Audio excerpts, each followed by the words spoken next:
Yar mateys.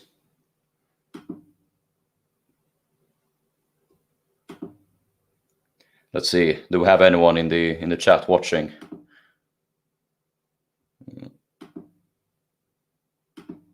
Let's send out the Discord notification.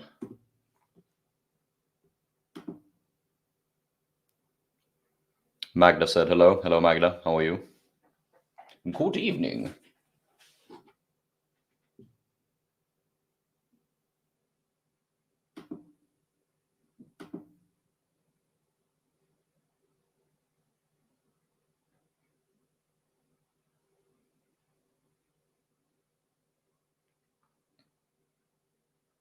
See, do we have anyone else in the chat? Also, please confirm if you can hear me. Grimhaven. Hello, Grimhaven. How are you tonight? Pancakes. Hello, Pancakes. Let's go, mateys. Yar. Dog132. Hello, dog. How are you doing? Yeah, you clean and nice. Excellent. Lenomorph and here. Hello, Lenomorph. Also, like, if you want to hear me better or whatever, I can adjust my microphone. Ahoy, mateys. Hi. Hello, King Edward. Yeah, we got some people dropping in here today. All right, then. Yar, mateys, welcome to the Golden Gunpowder live stream. Maybe a tad louder, please. All right. Is this better?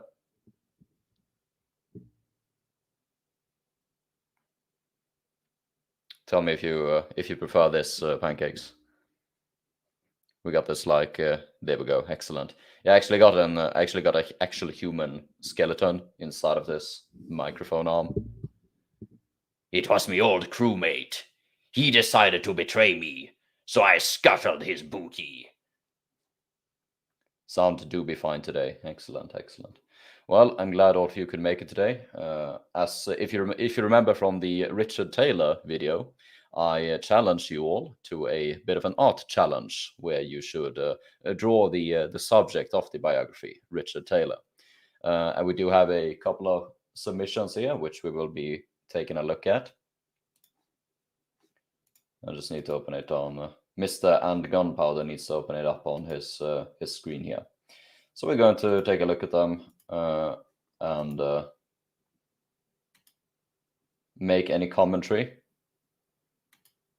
And then, of course, if people have any questions, we'll be just answering those questions.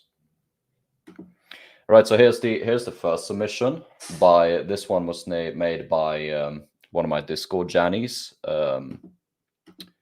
Unknown Trooper. I think it's Unknown Trooper 15, actually. No, Unknown Trooper 29. I have no idea where I got the 15 from. Yeah, so this is a submission for Richard Taylor, and so I don't know if you guys remember from the video, there is this like one scene from Mr. Taylor where he so one of his victims who one of the guys who Richard Taylor kidnapped and kept aboard his ship, he described sleeping in Taylor's cabin, and Taylor had a tendency of getting night terrors. He would just wake up in the middle of the night sometimes, just be scared, because Taylor had a lot of mutinies going on, a lot of people conspiring against him and that sort of stuff. So he was always kind of a bit on edge. So he would wake up in the middle of the night, he would get a start, and he would instantly go for his pistols, as Mr. Unknown has depicted here in the image. And because I think also Unknown left a few comments. For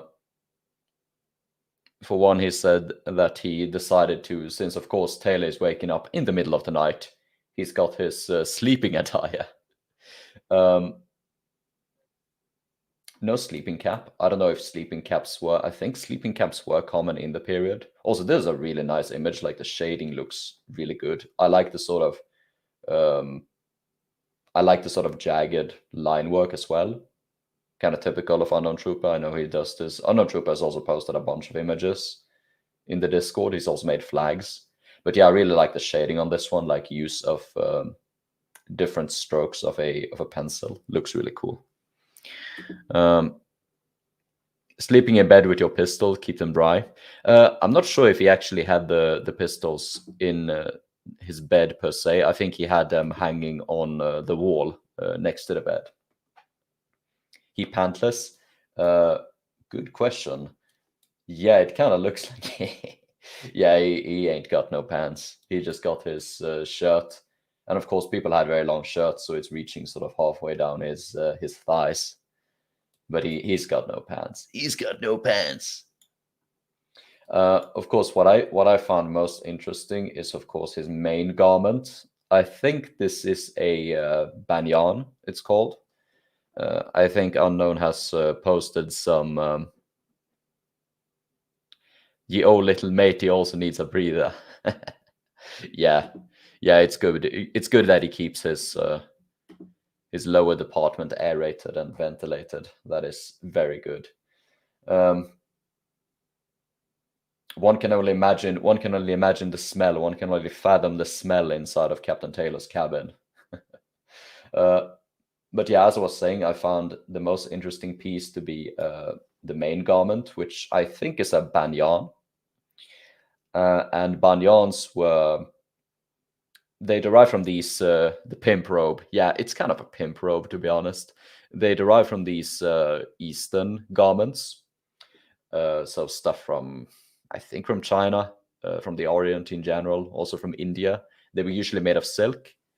So I don't know. I don't have any silk garments. I wish I had silk garments. Maybe it's comfortable for sleeping in, but I know gentlemen in the late 17th and throughout the 18th century, they would wear banyans, kind of just as comfortable evening wear. It's kind of cool, I suppose, literally cool. It's cooling. I don't know if these sort of lines here, these strokes, if they are supposed to be a pattern on the silk itself, or if it's supposed to be the folds, like the creases in it. That is kind of hard to determine. And of course, he's got his flintlock pistols. He's got this really crazed expression because he just woke up in the middle of the night. Matthew Wyman said, cartoon characters with a sleeping cap and a candle in a holder in the middle of the night is a constant regardless what time period they live in. Yeah, maybe Taylor was wearing a nightcap, but it just got so crazy that it just fell right off. It just flew right off. He's got an ESCO on him as well. I don't have my ESCO. I was unable to find it. I see that has like, I think these are supposed to be the frills on it. That is pretty interesting. Well, I don't know if they... And this is also like pretty good line work here, using a softer stroke of the pen to draw that. I don't know if they had ESCOs. Of course, I'm not an expert on 17th and 18th century sleeping wear, so I'm not sure if it was especially common to wear ESCOs during sleeping. Can look it up later. Unknown might post something as well. I'll move you away. This kind of looks like a necklace, I always thought. I'm not sure if this is the bottom of his shirt. What it could be. Captaining in Blackwake as I listen in. I didn't know Blackwake was still alive. I thought that game was as dead as a doornail. This also looks like a bullet hole. That would be pretty cool. Or maybe it's just like a rum spot. Arak spot. Arak is what they drank in the Indian Ocean. We had a new revival. That is pretty cool. Maybe I'll play Blackwake on a live stream, because I used to play 60 players is considered high. I used to play Blackwake back when it was released, like in 2016 or whatever. Man, that's almost 10 years ago. It's 8 years ago. That's insane. Yeah, I used to play Blackwake. It was a pretty fun game, but I mostly like the close quarters and the boarding combat. Gunplay in that game is really good. Like I think they simulated the period black powder firearms quite well. That was really good. And of course, he's got these slippers on him. I love the boarding. Yeah, the boarding is awesome. Maybe they changed it on. Yeah, so he's got his slippers as well. They have these very prominent heels. Of course, I'm not an expert on 18th century sleeping slippers, so I don't know if these are accurate. Of course, high-heeled shoes, so these sort of prominent heels were prominent. But of course, on sleeping slippers, I'm not an expert. Otherwise, yeah, this is definitely a cool one, and it's nice that Unknown decided to draw of course, a very iconic scene from Captain Taylor's life. I was really hoping someone would draw something like this, because this is one of the fun ones. I'm trying to think if there's some other incident which would have been fun to draw.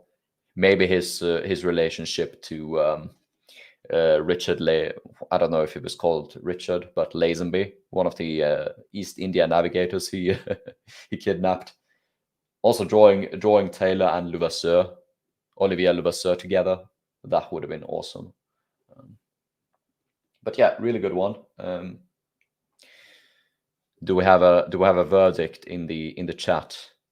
If there's anyone here who just loves this one or dislikes this one, or someone who wants to give a rating.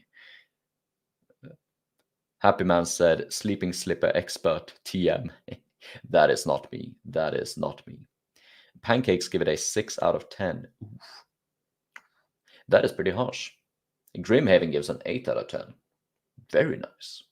That is pretty good. Can we get a 10 out of 10? Piotr gives it a slippy out of 10. That's a very good one. Magda gives a 7 out of 10. Bit of a middle ground there. Yeah, you guys are gonna 17. You guys are gonna have to be careful, because Unknown Trooper is a moderator in the Discord server, and if you give him a shit rating, he's going to ban you, or he's gonna confine you to Davy Jones' locker.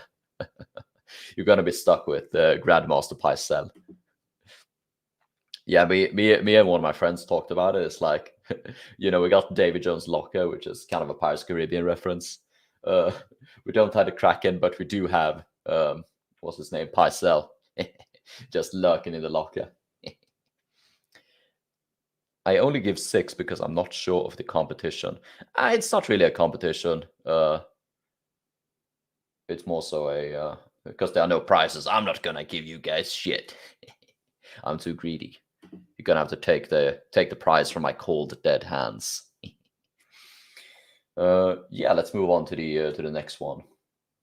Okay, so this one was made by Mystical Beast 125.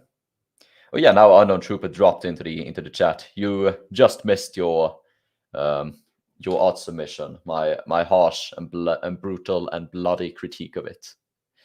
Pancake said, "I need to see the rest first." Yeah, we'll go through all of them, all in due time. But yeah, Unknown, you're gonna get a look at your competitors at least.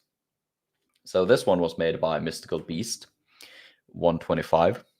So many of you guys have these like numbers in your names. I don't know if there are like multiple people using your names, or if these are just your lucky numbers or something. These be my lucky numbers. I always bet these on the horse races and the cockfight. Okay, so Mystical Beast did not leave a message, but so we're gonna have to analyze this. We're gonna have to put all of our analyzing skills into this. So it doesn't seem to be drawn in any particular scene. It's kind of just Taylor as Mr. Mystical Beast imagined him. So I guess we can go sort of start from top to bottom. So he's got his tricorn / cocked hat. And I see Mr. Mystical Beast is a traditional view of the channel, because he's decided to flip the tricorn around, which is, of course, how sailors in the maybe 1720s, definitely the 1730s, they wore their tricorns, they wore them backwards. And he's got this sort of thread or pin in it, where he's got his tobacco pipe pinned. That is a pretty good place to keep it. Especially if you have this like thread. If the thread sits, I think the thread could also be used to pin this fold into the crown of the hat. So that is probably going to sit pretty firmly. So there's probably no risk of the pipe falling out. And the pipe, of course, is kind of going to gravitate like whoop, like the top. It's kind of tip like a seesaw. And I think that the best would be for the pipe to sort of fall, so the crook between the bowl of the pipe and the stem, like it kind of catches on the bottom of the thread here, that would catch on pretty well. Or maybe it's gonna sit firmly enough. I don't know what this is. This is going diagonally here or whatever. If that is another thread, or if it's supposed to be like a tobacco leaf or something. But yeah, hat is very cool. So often in like pirate art and stuff. Do you see these super big tricorns? Usually the tricorns are made out of leather and that sort of stuff, which would not be comfortable. It would not be comfortable. Let's move on. Yeah, I don't have much comments on the face. It's a good face, I guess. Pretty interesting hairstyle. It looks kind of ragged. 6 out of 10 again. You always give 6 out of 10s.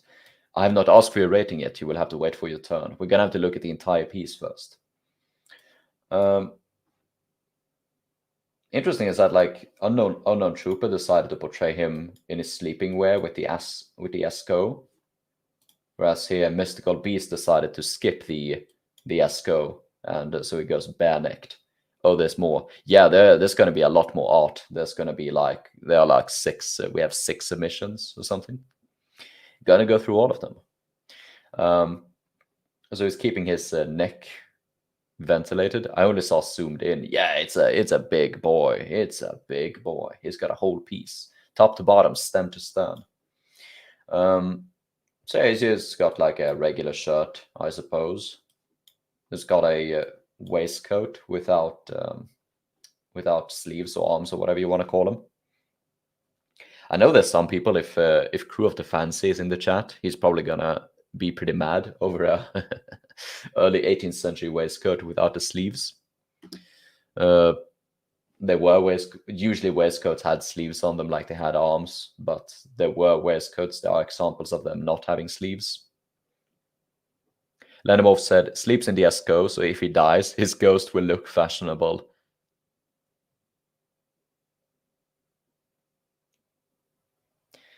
Seems I can view both stream and chat, even with my maximum zoom size messed up. Well, that is good. That is good. There would be, I don't know, can I actually... I wonder if this is going to work, like if you can...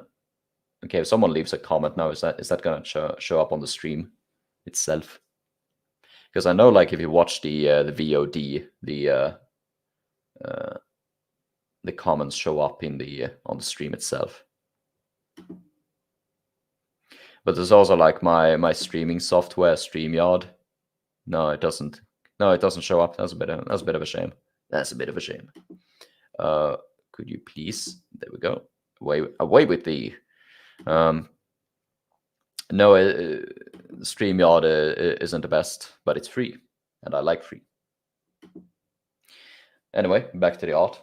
Yeah, so he's got a waistcoat reaching down to the average length. He's got really prominent hips.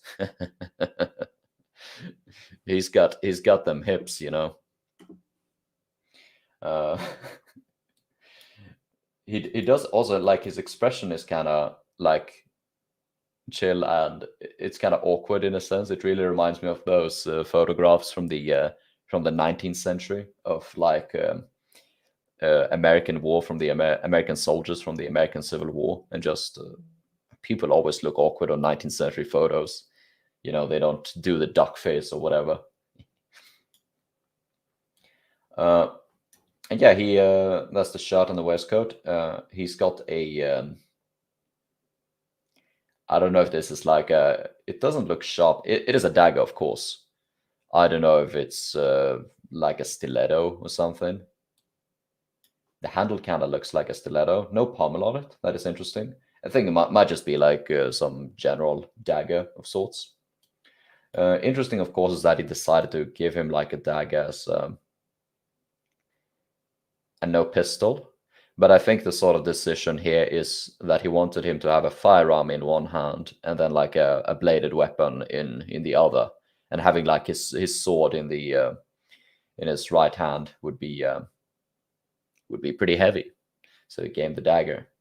And also by having the dagger, of course, he can show off more of the waistcoat.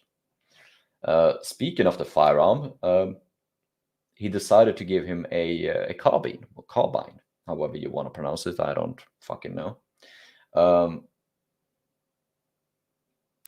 That is an interesting decision. Usually, oh yeah, there's also hair here. I can see your hair.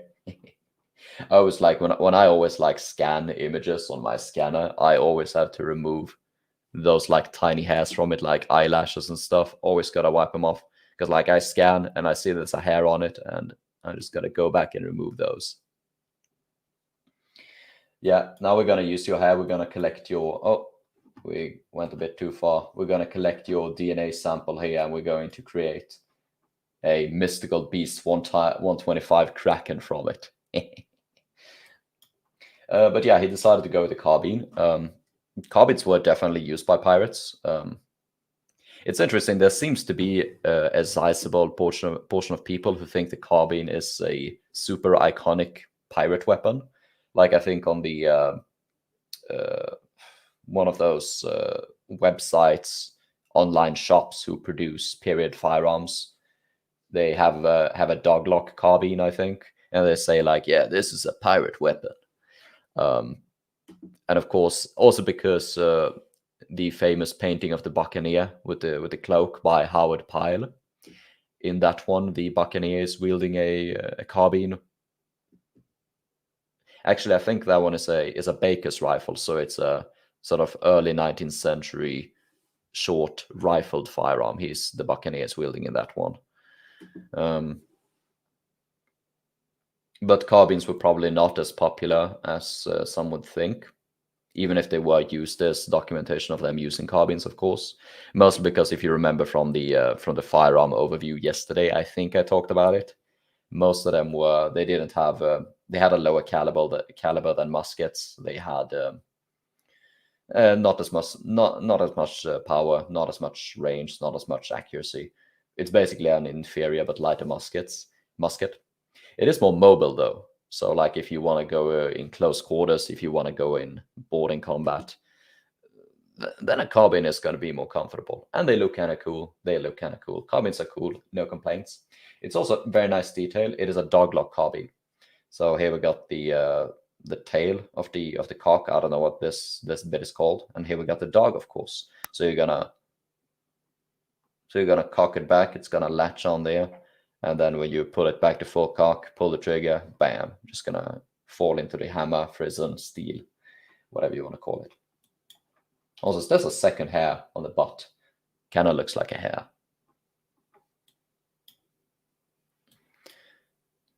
What if they took a Highland Taj and riveted a rotella onto the front of it? No idea what a rotella is. In my mind, a carbine is a size trade-off between the pistol and the rifle and can be used or two-handed. Can be used one or two-handed. You would use the if you have a butt stock, you would use the shoulder stock, the butt stock, shoulder stock, to gain that accuracy. I think they also found a carbine in the wreck of the Widder galley, but I don't think it's definite either. Like it's basically just the tiny remnants of it. So not sure. But yeah, carbine pretty cool. Belt, very nice belt. Just got a sort of standard buckle here. Got this. I don't remember what this is called, but this was the most sort of common way to have a cutlass on it, have a sword. Baldricks had been abandoned by this point. I think this is a cartridge box. Looks like a pistol cartridge box. Like I think this would be pretty small for. I don't know what a carbine cartridge box would look like. It's called a frog. I think frogs refer to the sort of hoops, but this could refer to a frog as well. Sure. Yeah, the cartridge box, it looks pretty small. I'm not sure though what carbine cartridge boxes would have looked like, because carbines, of course, had they fired a smaller bullet and used less powder than a musket. But musket cartridge boxes could get like twice the size of this, because they have like this thick wooden lining inside of them, like a wooden box with holes drilled in them on the inside. But yeah, pretty cool cartridge box. No complaints. Good belt, good equipment. Pretty standard pants. Breeches, trousers. I can never keep track of what all of these like different leg wears are called. I only know like petticoat breeches. There's someone else who drew Taylor with petticoat breeches, so we're going to get into those. And I think it was pretty common for sailors in this period to have these buttons at the lower end as well. A rotella is an Italian-style metal targe. It's like how there is a heater shield. That's the smaller version of the kite shield. A rotella is like a smaller asbestos, often used in the 1500s. All right then. Sure. Yeah, it's got his socks here up to his, I think this is kind of up to his knees. Pretty standard socks. He's got the good old standard buckled shoes. These shoes were, of course, very common with the heels. These were very common on the eyewitness pictures of the filibusters buccaneers from the late 17th century. And yeah, I guess that's Taylor by Mystical Beast 125. And it's got the palm tree in the palm tree looks very sad. The palm tree looks very sad. Yeah, overall pretty good one. It's a shame that he didn't draw like a specific scene, but it's a good one. Do we have any ratings in the chat? People who want to give their harsh critique or their astonishing praise.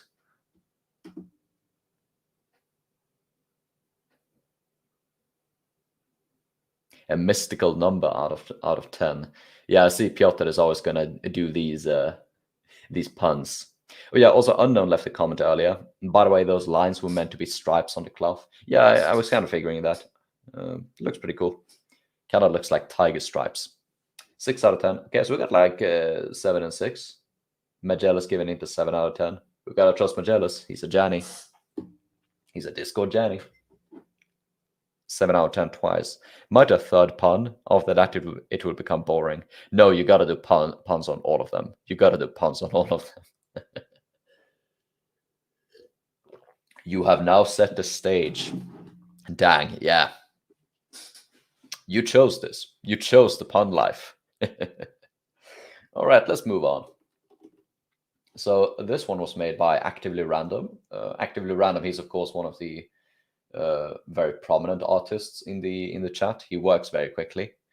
He makes his like really good, like just detailed, really good coloring on it. Works really quickly. I think he studies art as well, if I remember correctly. I think he also does some reenactment, like he makes stuff.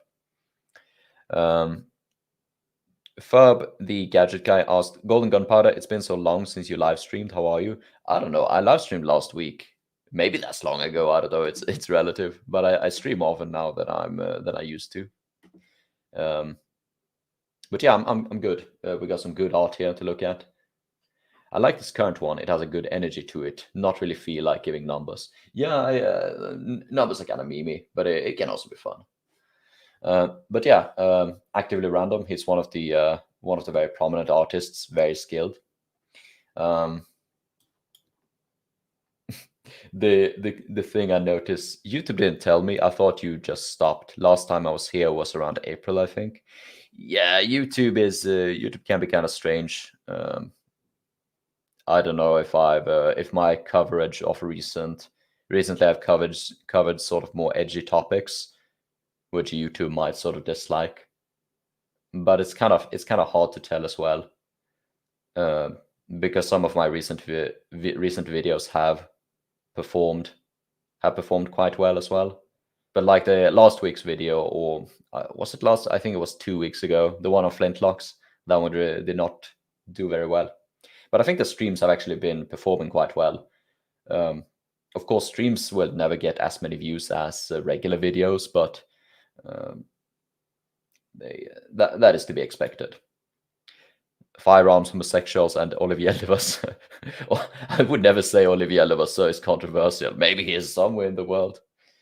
But yeah, firearms. I also saw like it kind of sucks because YouTube implemented these very harsh regulations against firearms content after I basically had planned out the firearm series, and I also purchased like a bunch of literature, a bunch of sources to research them. So like all of my investments have pretty much been made before they instituted those regulations. That kind of sucks. Anyway, we're gonna go into the actively random art here. The first thing speaking of firearms, the first thing I definitely noticed is the the dual. I think these are carbines. It looks like carbines because the ramrod looks to be ending up here on both of them. So again, we got someone who likes carbines. So carbines seem to be pretty popular, and actively he also gave me a short description. So this is what Actively Random told me. In the picture, I wanted him in the middle of a battle, so the background is a thick cloud of smoke with a fire of a muzzle flash in the background. I gave him 2 rifles because it looks badass, it kind of does. He also had 2 pistols tied to a sling, a cutlass with what was supposed to be a bone handle, so that is the cutlass down there, and a boarding axe. He is wearing petticoat breeches with his regular pants underneath, a waistcoat, and a necktie. Basically, the general pirate look. Yeah, it's very interesting to go with the sort of. He looks like the sort of average pirate. He doesn't look like a fancy captain, you know. So he's kind of like one of the crew, part of the ship, part of the crew, I guess you could say. That is pretty cool. Of course, there's a lot of people who do argue that the Marooners of this period were more egalitarian. So, but I think there's an argument to be made that Taylor was definitely not egalitarian. Like he kept his cabin for himself and his officers. They ate separate food. They were kind of segregated. He was supposedly a naval officer before he became a captain, so he might have been more before he became a pirate captain. So he might have been more strict, and that might have been reflected in his dress as well. Like he might have dressed more like a captain. I also see that actively. I think this is this. It looks like an A. Is that an A? If actively random is in the chat, can you confirm if this is like your your signature here on his cheek, or if it's just like a stain or something? But it really looks like an A to me. I don't know if anyone else caught that. But we'll see what he has to say. Really nice work on the shirt too. It really looks like a shirt from the period, and just how it folds and the creases in it. That's really good. Man, Actively is gonna get he's just gonna get his dick sucked so much in this live stream. But yeah, I guess we can sort of do a top to bottom.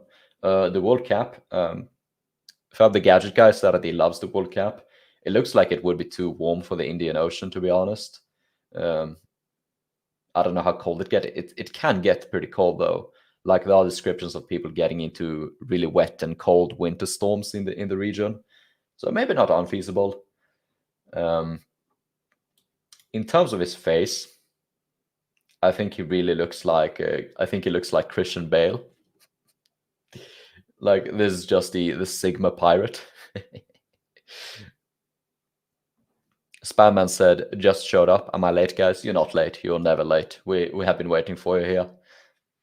But yeah, he kind of looks like Christian Bale, which is kind of funny because Christian Bale is, of course, he's from he when he was a kid, like 14 or something, 16 maybe, teenager. He played Jim Hawkins in the 1990 Treasure Island movie. So it's kind of fun to see someone, a famous pirate, that sort of looks like Christian Bale, who was in a pirate movie once. But yeah, Richard Taylor, Rover Psycho starring Christian Bale. Yeah, I could definitely see Christian Bale starring as Richard Taylor. Just the Sigma schizo. Yeah, the dual rifles. I mean, dual carbines is not historical, but it is funny, and just firing them off dually and then just dropping them. It kind of reminds me of Wolfenstein, where they have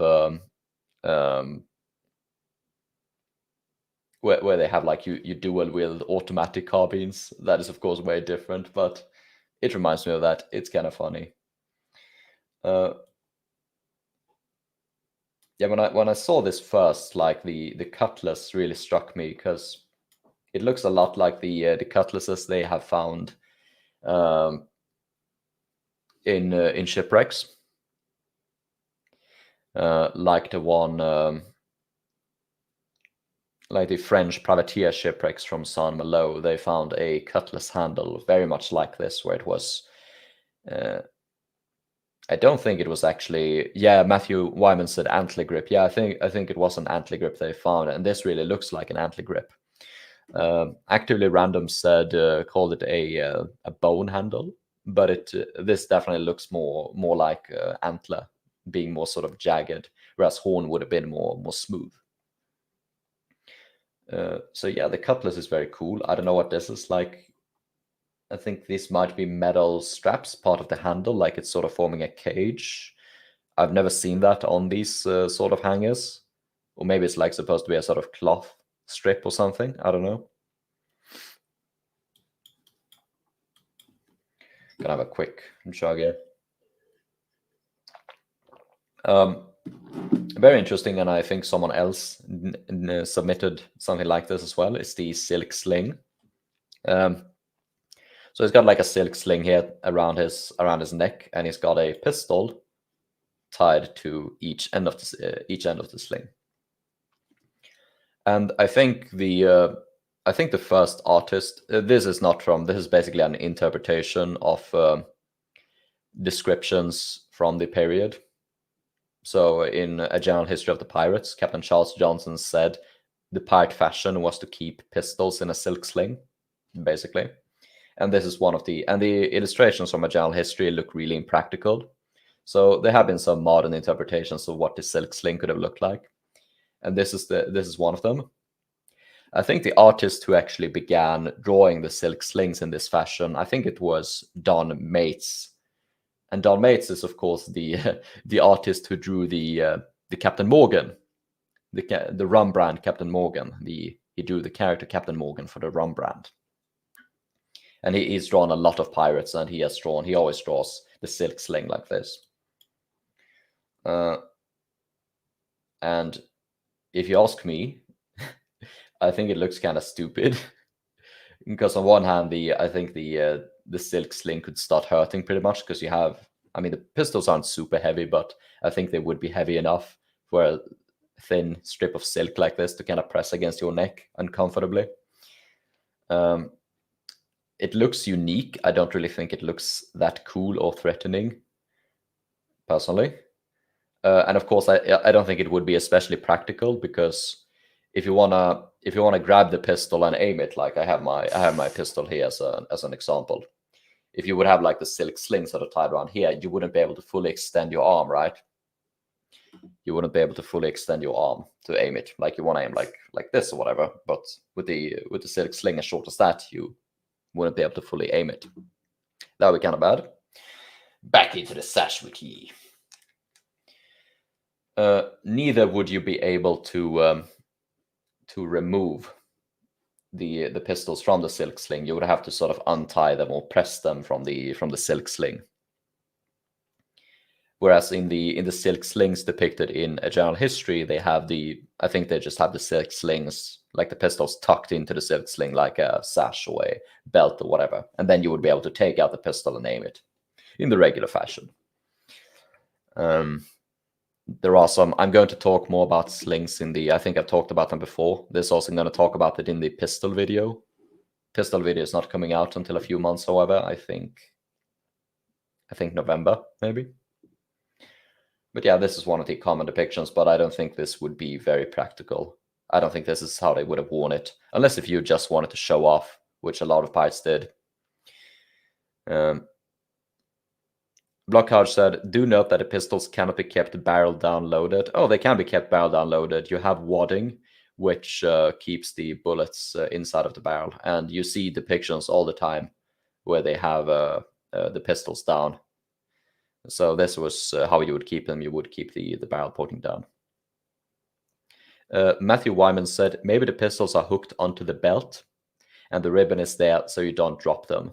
That is very practical to do like that. But in this fashion, again, you wouldn't be able to take out You would need a longer sling.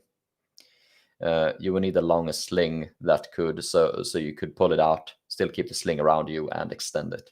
Whereas this, you wouldn't be able to fully extend your pistol. And I don't see any tucking. Sounds like inadequate wadding. Yeah, I hate it when I have inadequate wadding.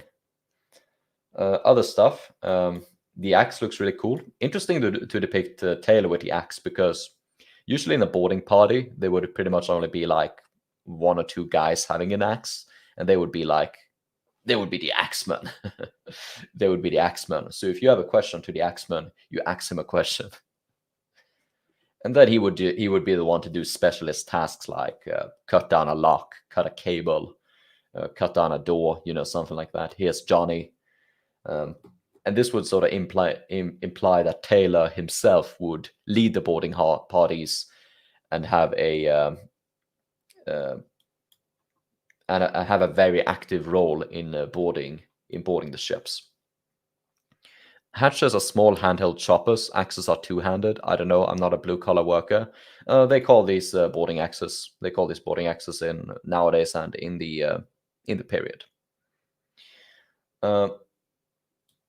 So yeah, the very interesting decision to depict the captain with the boarding axe. So he would be, and we know of course that Taylor was active in boarding combat. He led of course during the taking of the Nossa Senhora do Cabo. He wasn't a captain; he was quartermaster, but he led the boarding party. So he might have used an axe there. That is pretty cool. Pretty small cartridge box. Reasonable if it's like for the pistols or whatever. Maybe he has like a cartridge box for the carbines on his butt. Pretty cool belt. Very nice buckle. A bit more decorated. That is cool. Regular waistcoat. No, nothing to comment on. Have you ever talked about Queen Anne pistols before, Golden Gunpowder? Specifically pistols where you had to unscrew the barrel to load. I'm gonna cover them in the pistol video pretty extensively enough. But yeah, the Queen Anne pistols were very, very popular, and they are quite interesting. Something I was going to say about Queen Anne pistols, but I don't remember.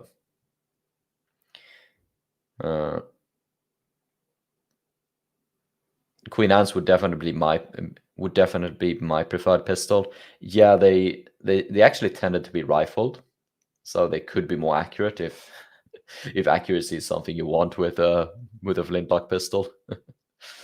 Now I remember what I forgot.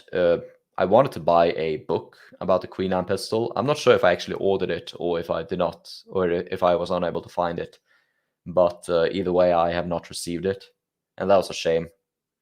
Because I do like having these dedicated books about these weapon systems, even these very specific weapon systems.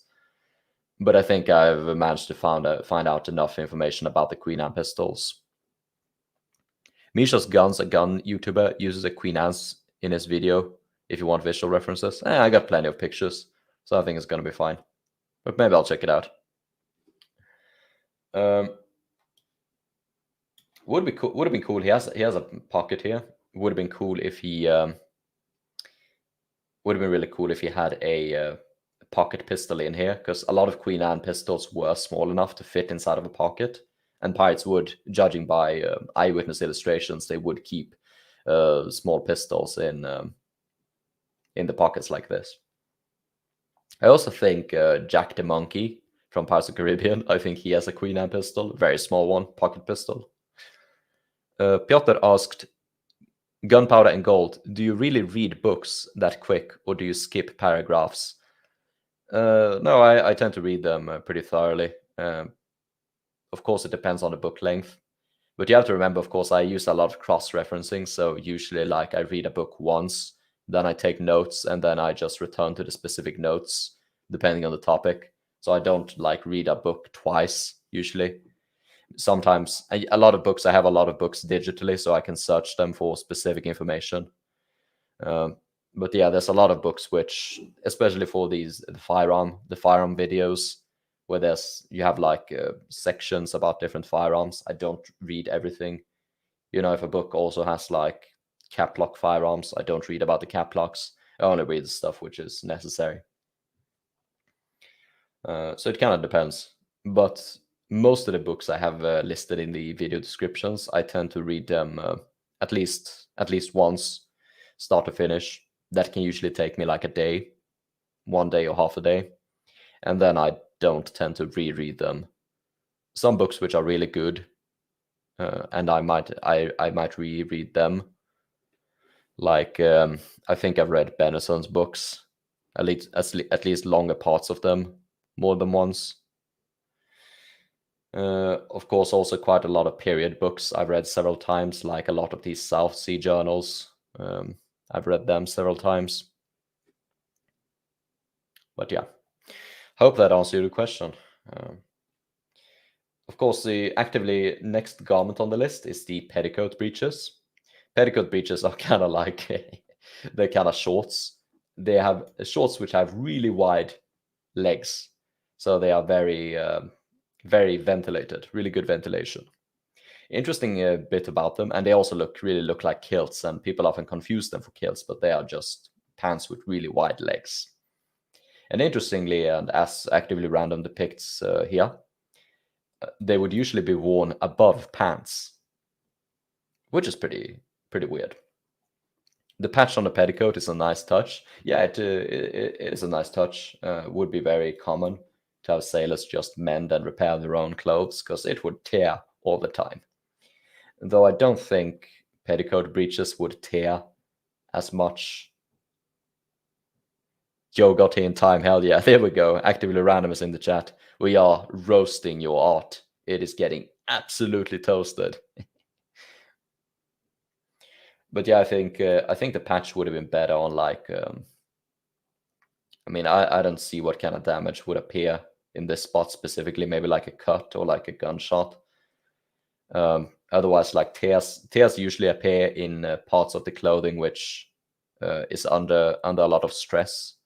So usually stuff where you have joints or where you move a lot. So elbows, armpits, of course the the butt and the crotch, because when you squat down or when you bend over or whatever, that is going to cause tears. Roast away. So it is constructive critique, dude. But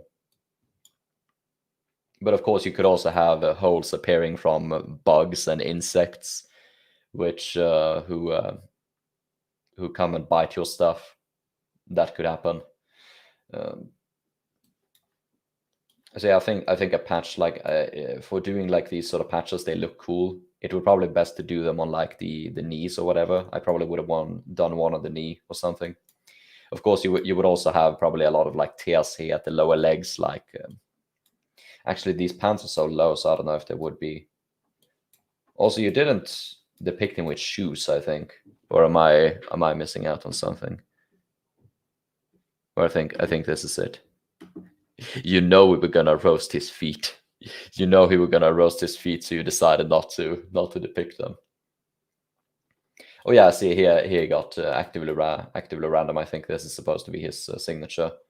Oh yeah, I missed this actually on the boarding axe. He's got a wrist hoop or a wrist lanyard. Very small though, but you would keep this on your. Actually, I don't think this is a wrist lanyard. This more looks like a lanyard for keeping it onto a belt or something. But yeah, it was very common with axes and pistols and other weapons that you would have a lanyard, so a little line, and you would tie it around your wrist so you wouldn't drop it. Or well, if you dropped it, you could get it back up pretty quick. No, he was really big, and the feet would have been so freaking hairy and hard to draw, so cropped it. Would you have drawn him barefoot or with shoes? That is the question. Also, I have another question for you. Is this an A? Like, is this your signature on his cheek, or is this just like a random streak of blood or sweat or strawberry juice?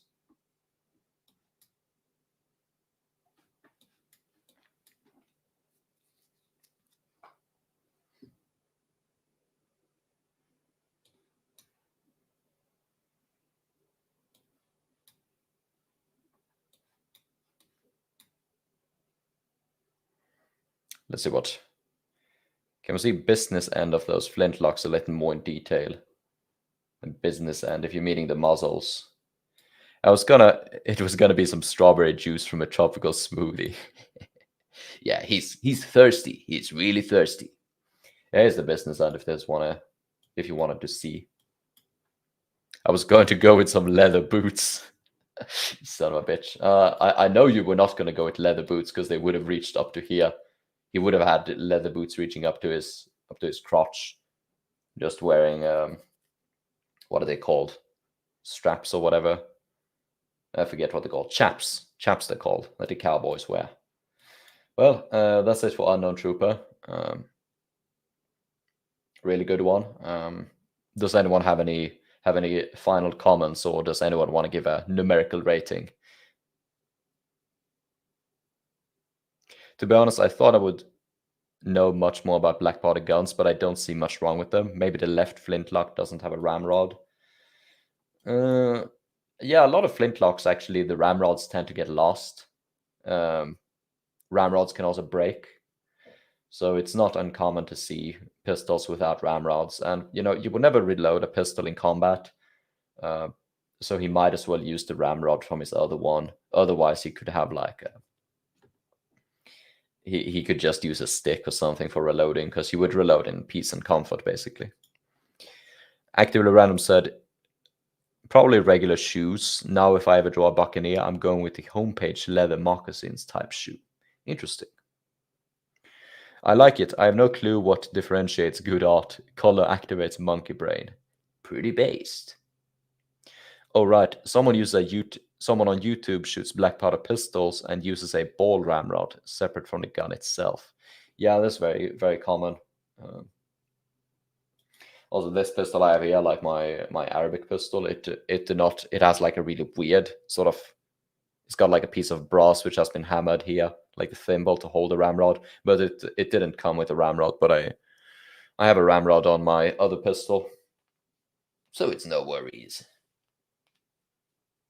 Anyway, yeah, really good one. Let's move on to the next one. Yeah, so this one is made by Dego Maros Art. Dego Maros Art. Dego Maros Art. I don't know how to pronounce it exactly. I think he's a newer member of the Discord server, but he posts a lot of art. He also works very quick. One Piece. The One Piece! The One Piece is real! No, it's not Taylor. It's only Levasseur. Only Levasseur believes in the One Piece. Taylor does not believe that the One Piece is real. We also really need, speaking of the One Piece and like Howard Hamlin, we really need a Better Call Saul crossover with the 18th century in the Caribbean. That would be awesome. Is that a naval duck? I'm hard now. Yeah, let's. I think the reason you reacted, he looks like Popeye's Dutch cousin. Yeah, Taylor wasn't Dutch. If you want a Dutch pirate on Madagascar, that would be John Pro. It would be really something to. I think actually, Piotr, if you're still in the chat, didn't you draw John Pro or like the two Madagascar pirates? Because they have pretty striking visual depictions. Like John Pro was described as having like coat, 3 pistols on him, that sort of stuff.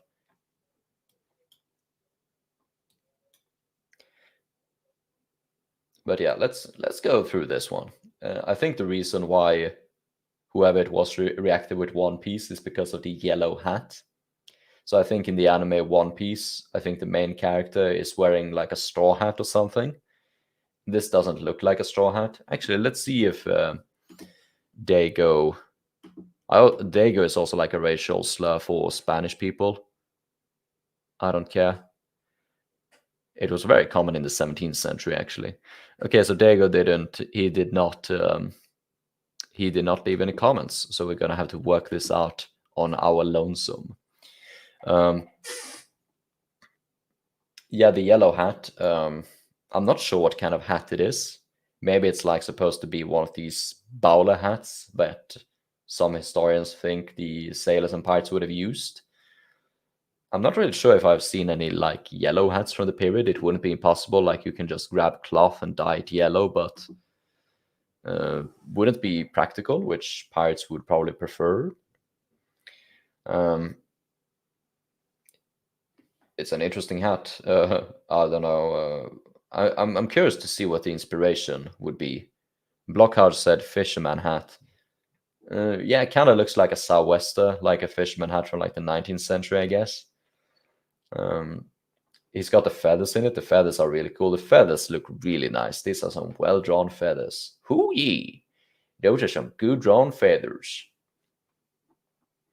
Uh, the facial hair is also pretty interesting. So he's got like a bit of a chin strap. He's got mutton chops here at the here on his muttons. That is pretty interesting. This wasn't. I don't think this was especially fashionable in the period. Usually, you would have a mustache or be shaved. Some lazy buggers would have beards. Probably a front folded hat with a bit of artistic license. Yeah, could be a wide brimmed hat that has been flipped up by the wind. Yeah, it could be. Could just be like a regular hat. It's mostly like this, like the brim here, and then this very sharp cock here, or fold, or whatever you want to call it. Wasn't piss used as a dye in the past and anyone wearing yellow was looked down upon? Don't remember where I got that. Yeah, I don't think piss can be used as a dye. It could potentially be used as a mordant, which is a mordant is a material you need to put in dye to make the color stay. Of course, urine does have a lot of applications, but I don't think it would work as a. I think it helped with tanning leather. Yeah, it's you used it in leather making process, um, but not for dyeing. Maybe it could be used as a mordant. I don't know. Moving on, it's also got a yellow Asco. I think someone asked about Ascos previously. Ascos, I mean, they looked kind of cool. Partly it was fashion. It would also protect your neck from I don't know, from stuff. Also protect your neck from the sun. I think that's about it.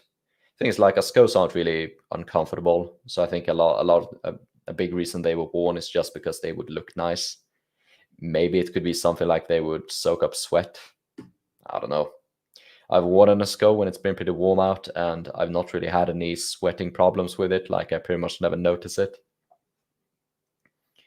It's got like a regular sort of striped blue white shirt. Looks kind of French. Pretty cool. English, I think, would usually wear checkered shirts.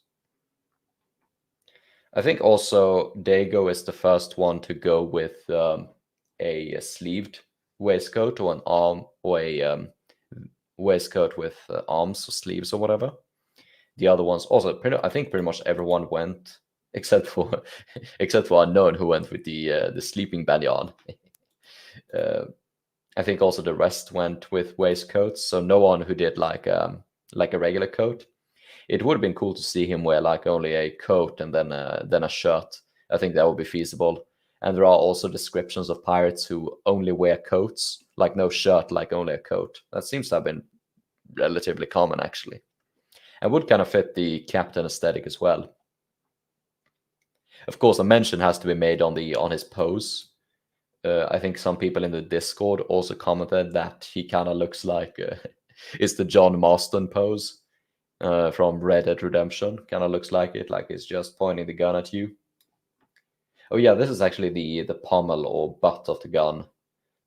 Very prominent. You can use this as a club, as a mace. It's really gonna hurt if that hits your head. You do not want to be hit by it. Also, is a good hand rest and serves as like a good counterbalance when aiming the pistol. I saw someone comment on the bore of the gun, like the gun looks really big.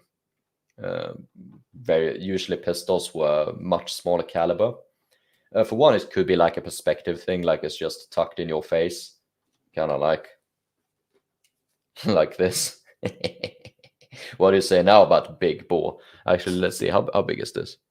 That looks pretty big. Can we repeat the? Yeah, it kind of. I think it kind of looks like Dago's art. Kind of looks like it. Yeah, how do you like that, YouTube? Shadow ban this. Shadowban this, matey.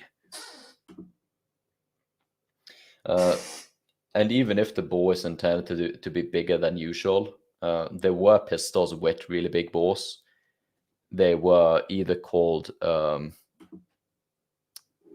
blunderbuss pistols. There were blunderbuss pistols, and some of them were also called dragons.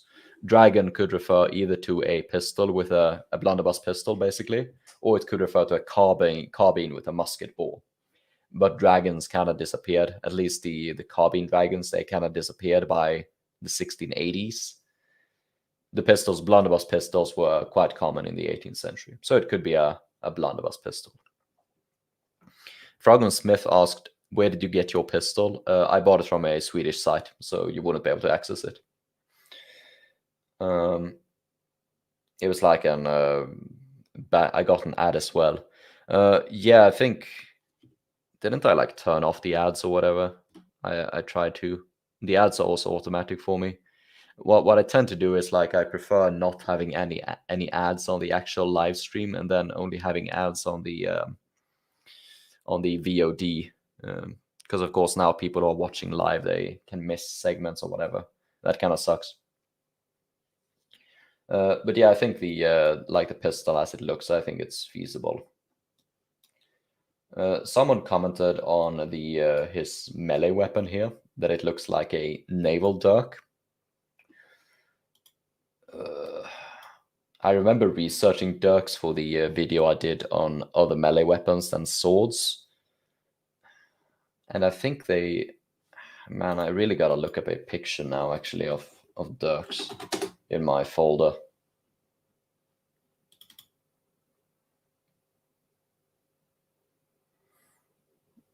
Yeah, actually, I think this looks pretty much almost exactly like a Scottish dirk I had in one of my videos. The Queen Anne Pewter dirk. YouTube likes money. They do like money. When you turn off ads, I think YouTube plays them anyway, only you don't get revenue because YouTube is dumb. Yeah, it really sucks for smaller creators. Like, they don't get any ad revenue, but YouTube places ads on their videos anyway. Also, that is the thing. There are no ads on. I have no ads on Patreon, and I've also like introduced a new Patreon tier, which is only $1 a month. So I can highly recommend it if you want to watch the videos, if you want to get early access, if you want to watch them without ads, undisturbed. It's $1 a month on Patreon. Highly recommend. Or you can give me more money if you really want to. And you get to skip the ads. And also, I will not have any. I'm gonna have some sponsors in future videos here on Golden Gunpowder. I will not include the sponsorships on the Patreon videos. So the Patreon videos is just going to be pure content. How I'd prefer to release it, but we gotta do what we gotta do. But yeah, the dirk is pretty cool. They were sort of a item of status among midshipmen. So I think him having a dirk, as I mentioned earlier, and as I mentioned in the biography, Richard Taylor was mentioned as previously being a naval officer. His rank is not mentioned. So he could have been a midshipman, and this could be his sort of remnant of being a midshipman in the Navy. He had an old dirk.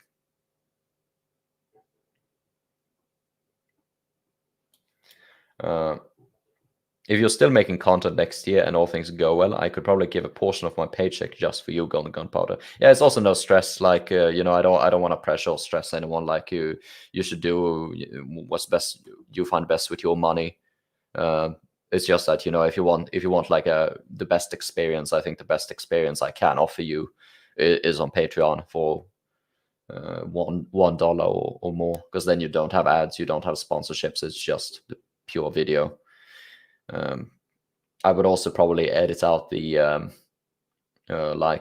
asking for at the end asking for like subscribe or whatever. I think that stuff is kind of disturbing. Do you take loaves of fine Barbadian clay sugar? Oh yes, definitely. I love it. Yeah, I think that's enough about the dirk.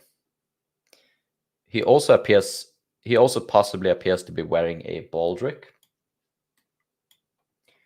Yeah, this could be a baldric here, or this could be like a waistcoat, so like a garment under it. I'm not sure what like this red thing is supposed to be here. Could be a waistcoat, could be a baldric, as you say. Baldrics are kind of fallen out of fashion. Yeah, it does continue there, so maybe it is a baldric. Oh, I think it is I think it is like a belt for holding his cartridge box. I think this is a cartridge box. A pouch should be a cartridge box. Looks really cool. Like it looks really square, which a lot of these were because they had wooden lining, and it's also red. I've never seen a red cartridge box, but it's definitely not impossible, and I think it looks really nice. And of course, most cartridge boxes they have found and have seen are made of leather, but leather it lasts kind of longer as an archaeological finding compared to cloth. So it wouldn't surprise me if people had like hemp and other sort of cloth pouches and stuff, and maybe have a wooden cartridge box with a red cloth lining, or maybe just dye the leather. That is also possible, I guess, or paint it or whatever. But I mean, I don't care. It looks cool.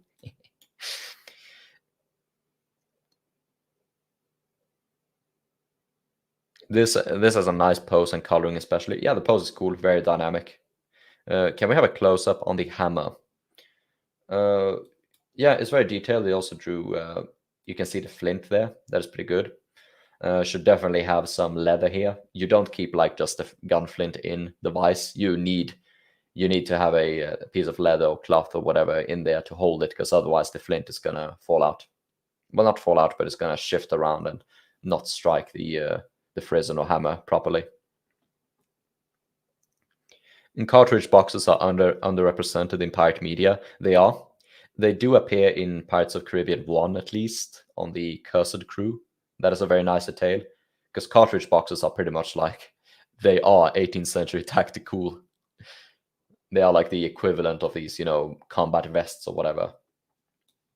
And of course, you have multiple cartridge boxes.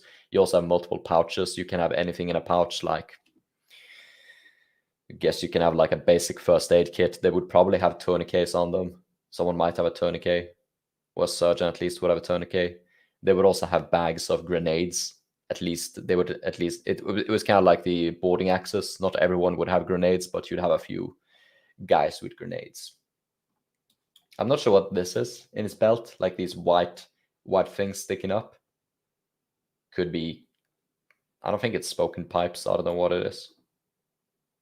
It looks like. Also, this is an interesting thing. It looks like he's having his belt under his waistcoat. I guess that is possible, but usually you would have your, I think it's his shirt, undies.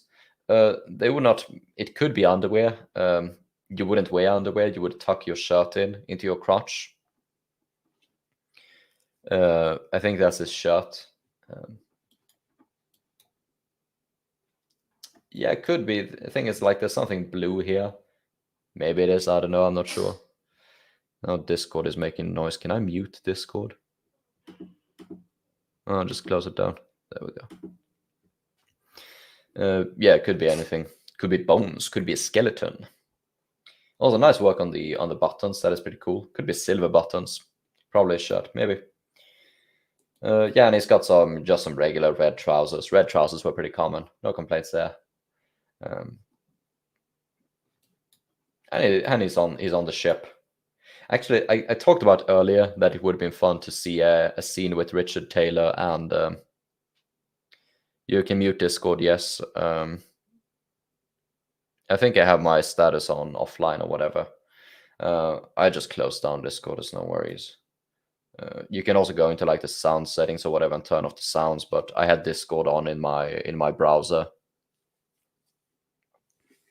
Monster said, I'm finally able to tune into the stream. I regret not finishing my entry in time, so I was really trying to participate with this one. Oh, that's a shame. That's a real shame. You could have written to me that you were you wanted to publish one late, and we could have postponed until next week or whatever. But we can if you have like just take your time with it, and then we can take a look at it like next stream or whatever as a bonus or something. So no worries. And there's gonna be more art challenges in the future. if you guys want, I'll do an art challenge. I could do one next month, start one next month, because there's going to be a biography next month. There's definitely going to be an art challenge in October. I'm really looking forward to that one. It's going to be a bit special. It's going to be a bit special. But yeah, background, pretty cool. He's on the ship. He's got the jungle or whatever in the background. It could actually be that he's pointing the pistol at Richard Lazenby or something, threatening one of his captives. Because Taylor was a bit of a meanie, a big meanie. But yeah, pretty cool. Do you guys have any last comments or ratings on Richard Taylor by Dego? By the way, golden gunpowder, did you say in the past that pyrite was preferred to ignited gunpowder, but it was usually expensive for practical use? I don't remember if I've ever said that. Pyrite was in the 16th century, when flintlock arms were first designed, then pyrite was the most common fire striker instead of flint. But flint started to replace it. And for guns, pyrite is better for... Pyrite is kind of softer than flint, so it's better to have pyrite for gun lock mechanisms which are kind of softer, like a wheel lock. A wheel lock rubs it. A pyrite lock rasps against it. Whereas a flint, you wanna snap it. You wanna like that. You wanna snap it. And a flint is harder, so it's better for those sort of mechanisms. Whereas a flint is more like rubbing. The more I think about it, pyrite was usually found on wheel locks, which was for more richer clienteles. Yeah, exactly. But early, like snap horses, snap locks, they also used pyrite initially. But eventually they went over to flint. I think also because flints also replaced the pyrite as the most common fire striker in the 17th and especially 18th century. And flints actually, there was kind of a big flint industry, like people who collected flints and then cut them into the appropriate shape for fire strikers and for gun flints. Yeah, people really like this one. 11 out of 10, 9.5 9.5 out of 10. Should have just given the last 0.5 points. I've heard that wheel locks protect the priming powder a little better. Yeah, they do. They do. Also, one final comment I have: his nails. He need to cut his nails. They look really jagged. I don't really need to cut my nails just yet. Maybe 1 week, 1 or 2 weeks. All right, let's move on. I think this is going to be it's the second last one.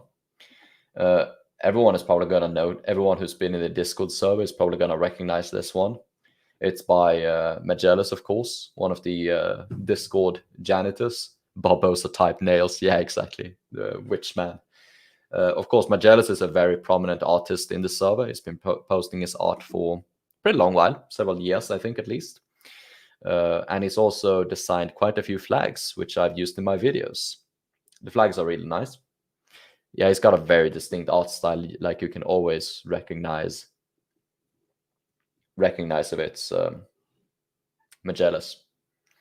I think he left he did sort of a late publish last minute. He and Piotr just sent in their submissions a few hours before the stream. He left a short comment. Here's my Richard Taylor drawing for the live stream. I drew him with the idea of appearing normal, even though everyone around him knows his schizo tendencies could pop up at the drop of a hat. And Melis also has a shout out to his Instagram page. So it's at Melis. I'll post it here in the.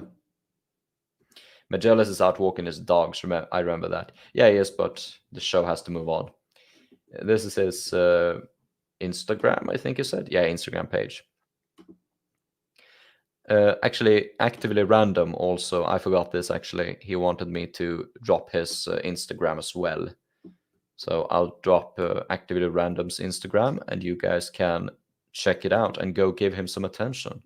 Go and suck his dick, basically. So yeah, here's with the advertisements out of the way, let's dive into this one. He's got a waistcoat like the other ones. This sort of inner, it's very interesting that he displays the inner white lining, which of course they had. Interesting to have it folded like this. It looks very unique, looks very cool. The waistcoat is black. That is an interesting decision. Black was, of course, we talked a bit about piss as a dye and yellow color. Usually it was black that was the expensive dye in the period.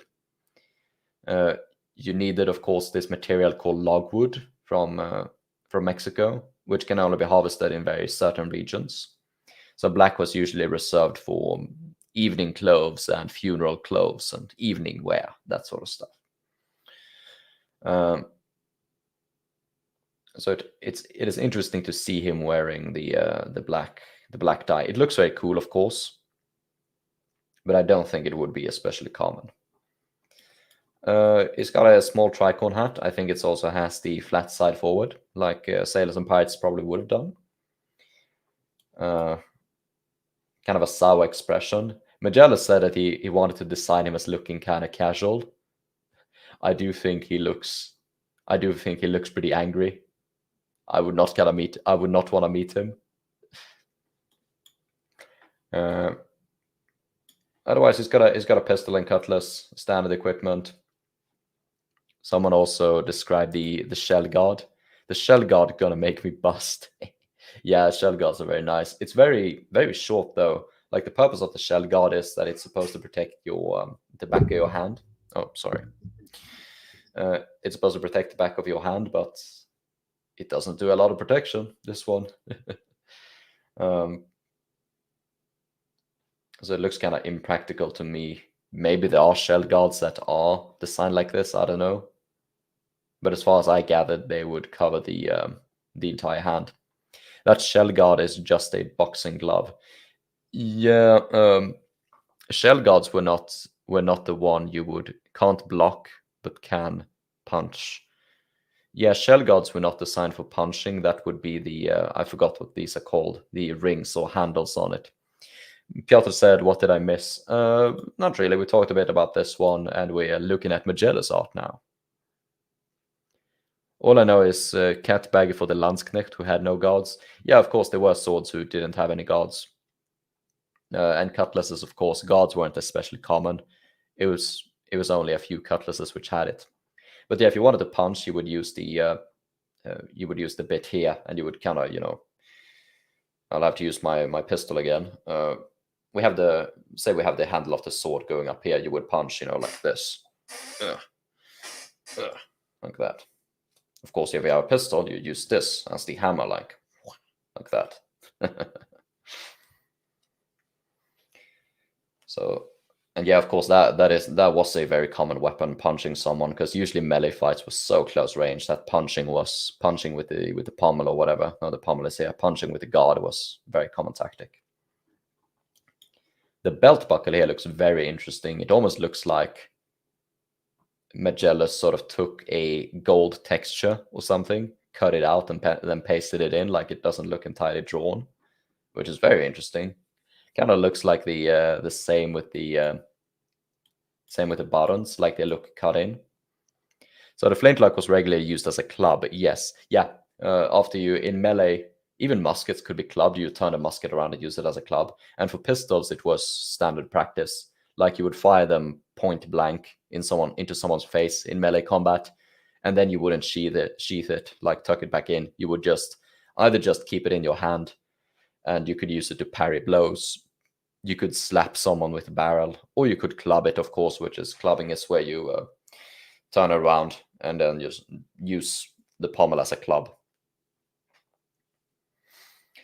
So yeah, it was standard practice for boarding parties. Basket-hilt sword, I think, is the sword that is easy to punch people with. Yeah, they definitely... those were definitely practical for that purpose. Depends on the guard they had, of course. I think these pockets actually located a bit too far down. they wouldn't be very deep. You would probably want a deeper pocket. I think the pockets would be up here probably. The Native Americans apparently made a rifle butt-shaped club. Apparently you can use one in Assassin's Creed 3. Yeah, that was standard practice in the 17th century. Pretty much all, well, not pretty much all, but a lot of muskets were made with fishtail shaped butts. So the lower end of the butt on the musket was very steep and very sharp. So pretty much perfect as a club, almost like an axe. That would hurt a lot when you when you got hit by it. Because before bayonets, clubbing a musket was the standard practice for shooters. And a lot of soldiers used that tactic. The Swedish army in the 30 Years' War was especially aggressive. They would get into close range, fire the muskets, and then rush into melee with clubbed muskets. I think it's the first one who depicts feet, his lower legs. He doesn't have any socks, only shoes and buckles. Again, very nice buckles. I think Magellas, if he pops in later on, I'll have to question him. We'll have to question him if he drew the gold or if he like cut it in from like a texture. Looks pretty cool. Looks like foil.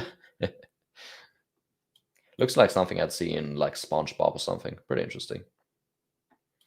Yeah, just regular pants. Nothing to comment here. Usually, of course, you would have them short and then you would have long socks and kind of tuck the pants in or tie the pants in here with the socks end. I hate to be punched. Lots of splinters too. I don't think the muskets or whatever would have a lot of splinters. If your gun has splinters, you need to repair it because then it's falling apart. Of course, Magellas is also very nice. He has a very nice handwriting style, and I think he does a lot of just writing by hand for a lot of his art. Looks really good.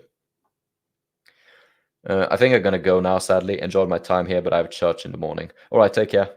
Enjoy. Glad you showed up. And of course, it's very nice that Magellas has this thicker paper, so it leaves this very rough texture. Looks very cool. Yeah, my handwriting skills are shite. Yeah, I don't have the best handwriting either. What got you into/interested into the history of piracy and the like? Sorry if this has been asked already. Oh, you don't need to apologize. I don't know. I've just kind of always liked pirates. In 2019 or 2018, I just wanted to read more history, and I read about pirates, and then it kind of snowballed from there, I guess. But yeah, I kind of just like frontier history in general. So cowboys, pirates, that sort of stuff. It's cool, just kind of people going into these wild and untamed environments and doing legally dubious things, I suppose you could say. That has always been pretty fascinating to me. Yeah, of course, do we have any people, do people want to give their ratings of Magellas's artwork? I think I'm gonna, looks like it's a bit dark, maybe. No, it looks fine.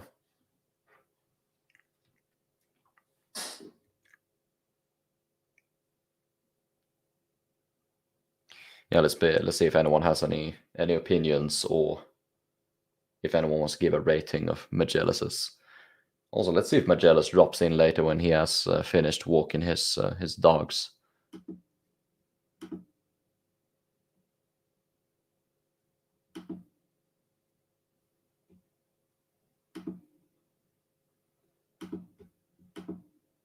Ten out of 10. You are too generous. No, it's a really good one. All right, let's move on to this is going to be the last one. And this one, because this was the last submission, last minute, well, a few hours. And Piotr also said, this one is by Piotr, of course, also a very famous artist in the server. He's been in the Discord server for quite a while. And he's been posting his art for, I mean, pretty much as long as he's been here. Very distinct art style, very good art. very popular art. I think Piotr is also very popular on what was it called, Twitter X, whatever. And he wrote a very lengthy comment here on the artwork he drew. So firstly, I wanted to say that it's a rough sketch, like he wasn't able to finish it, because I mean, he's always got a lot of work.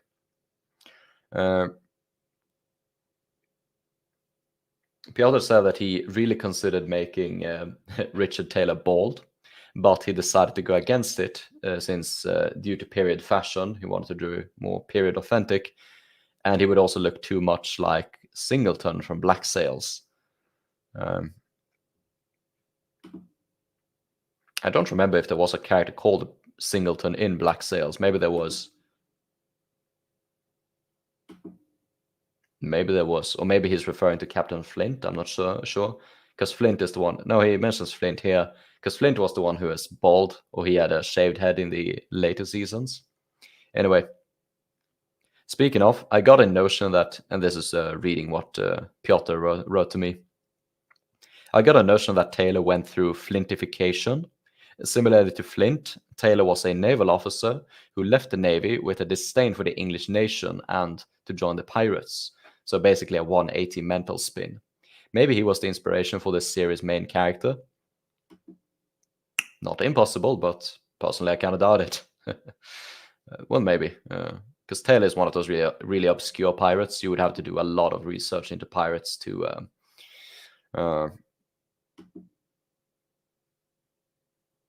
learn about Taylor, to find Taylor. Piotr also said that he was inspired by an artistic rendition of Richard Taylor where he had a face. Okay. I decided to make my own Taylor. Yeah, he sent me a picture. Yeah, he sent me a picture where it's he took inspiration from one of some of Howard Pyle's art, apparently. I haven't actually seen any depictions of Taylor, so I wonder where Piotr got it from.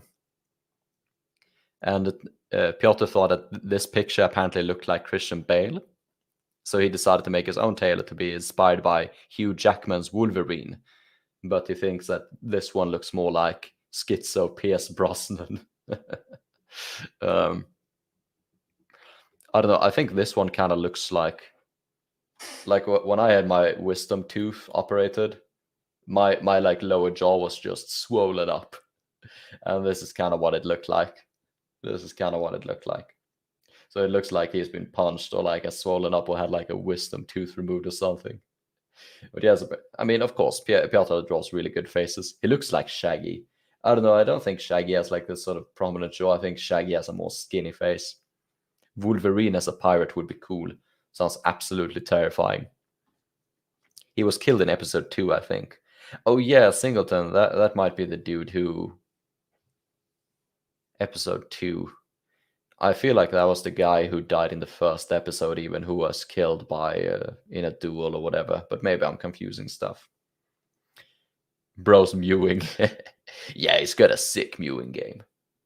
Flint duel. Yeah. Oh yeah, it's very interesting that Piotr is also the first one to depict him, I think, without a waistcoat. Except for Unknown Trooper. So Unknown Trooper and Piotr were the only one who drew him without a waistcoat. But Piotr has him only in a shirt. So that's an interesting decision. He's too warm. He's sweating too much. No shoes. Looks like petticoat breeches. He's got the silk sling here, as I talked about earlier. There's, of course, a very popular artist's rendition.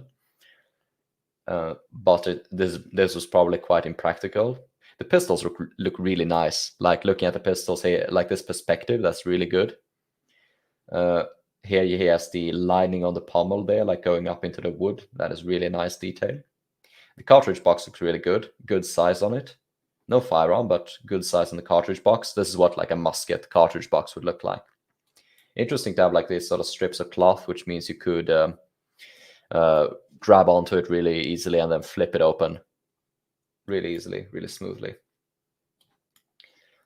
This cutlass looks like you might have seen it in. Actually, this looks like the cutlass I pasted into the. Um, this looks like the cutlass I gave him in the thumbnail, which originally comes from a painting of like an English admiral. Is that where you got the where you got the cutlass from, Piotr, or where did you get the cutlass from?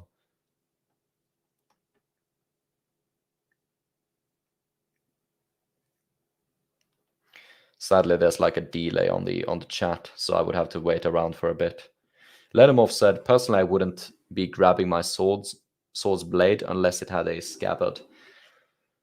I'm not an expert, but I think like a lot of these, like you can grab onto it and it's not going to cut you unless if you just grab onto it straight, as long as you don't go back and forth or whatever, it's going to be fine. It's not going to cut you. I was looking for an English style hanger. Yeah, pretty much. I can. This definitely looks like brass. The sort of ornate but very simple, very narrow handles or grips or whatever, they would usually be brass. Yeah, I don't really have much more to comment here. Personally, I think I'm not sure if this one is my personal favorite. Of course, Piotr's style is always very nice to look at. I think my favorite is actually Unknown Troopers, because he's got the banyan that was very different. He drew him from a very iconic scene. I very much appreciate that. Yeah, the line work looks really nice. So I gotta say, Unknown Troopers is probably my favorite. But yeah, if anyone has any comments on Piotr's drawing or any ratings they want to give. It was a pretty good detail here on the flintlock. Like, even though it's a rough sketch, there's a lot of like details in there, like small details like these, which are hard to draw. Yeah, grabbing a blade isn't going to hurt unless you sliced into yourself. Yeah, exactly. 8, 9 out of 10. People are very sparse. Either people give like 9 out of 10 or like 9.5, or they give like 11. No, I like this one. 9. Yeah, it's a good one. 9 out of 10. Thank you very much. 8. Yeah, very good ones. I'll just go through all of them very, very briefly here, like an overview. So here we have Unknown Troopers. Taylor waking up in the middle of the night in his sleeping wear. Here we have Mystical Beasts. It's Taylor on a beach. He's got his carbine. He's got a little dagger there. Maybe that is a dirk, actually, a very small dirk. Actively Randoms. Dual wielding carbine. Richard Taylor in the middle of a fight. Dego Maros' art, where he's ready. He's got you on your knees, and he wants something from you.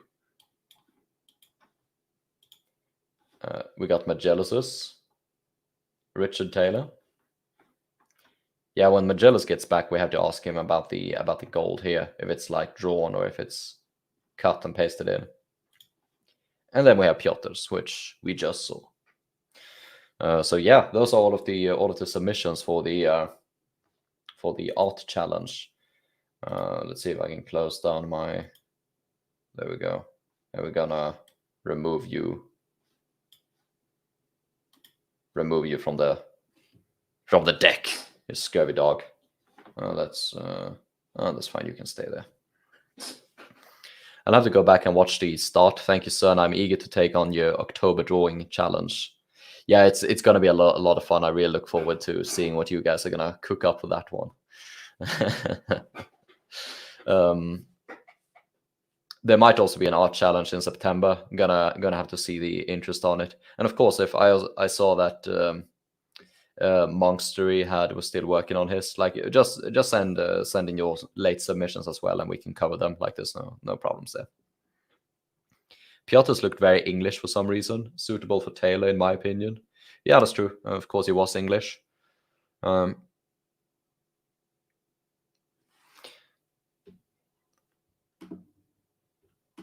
right.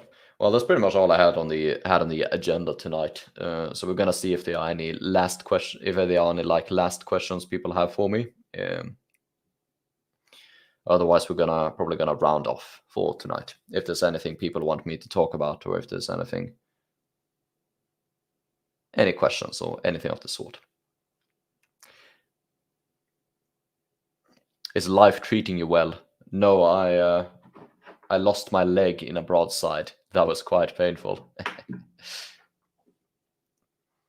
Where I'm replacing it with a flintlock peg leg. Lawmaster Ghosty asked, I've recently watched one of those history/mystery TV shows, and one of the episodes involved trying to find pirate treasure. It was hard to watch, lol. Most pirate treasures wasn't even gold, right?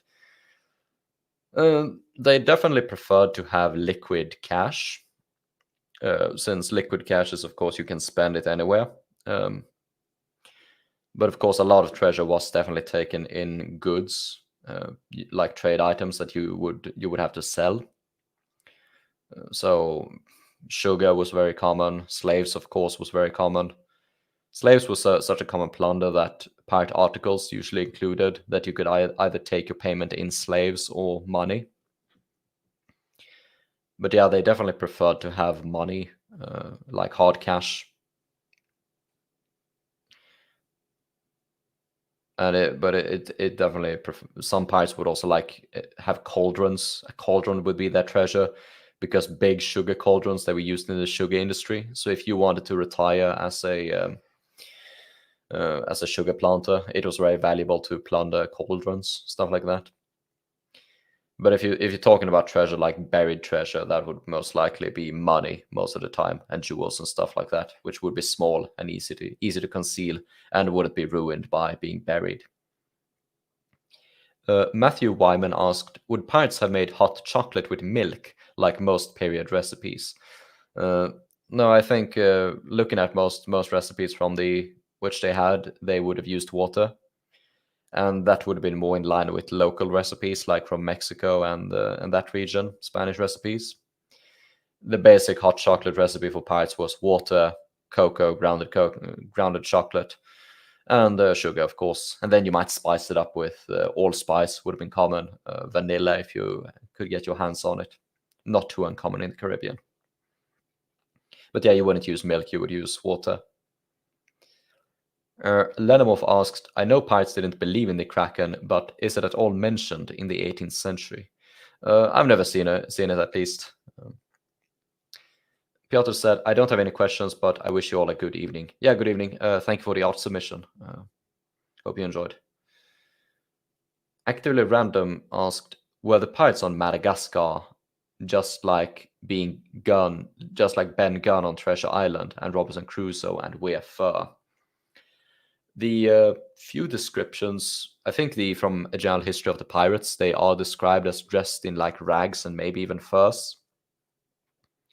According to eyewitness descriptions of people who met either sailors stranded on Madagascar or those who met pirates on Madagascar, then they were either dressed like the natives, so in like basically naked, maybe loincloths, or they would have, if they wouldn't have gone full native, they would just dress in regular European sailors' clothes. Furs, maybe they had furs if it got cold, like in the night or something. Certain parts of Madagascar are very dry, so during the night, it probably would have become quite cold. E.T. Fox, in one of the first-hand accounts, a man was described as being forced to return to piracy after running out of clothes. That does not sound surprising to me at all. Is it from like Pirates in Their Own Words, like the first volume?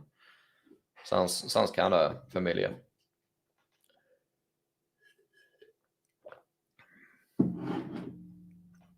Yes.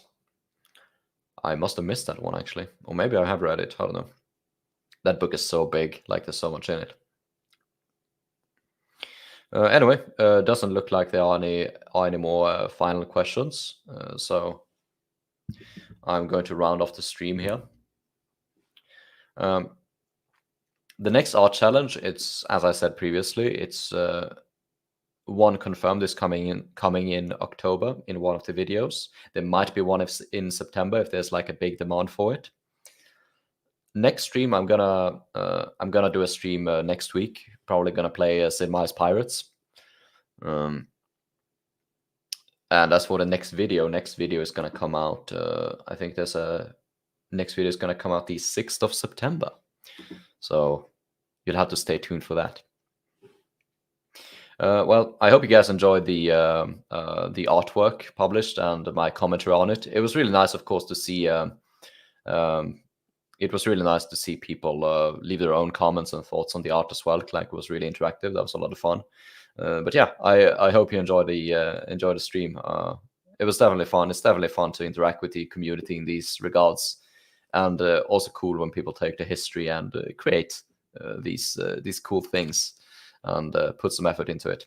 And I hope to see more submissions in the future, like more people pitch in and post their stuff. And the stream is actually pretty long, like almost 2 hours. So we got like 2 hours out of these submissions. So maybe I shouldn't ask too much for submissions. Like, we're gonna get too many and sit here all night and all day. Then we'll just do a second stream, whatever. Anyway, I hope all of you guys enjoyed, and I'll see you guys later next week.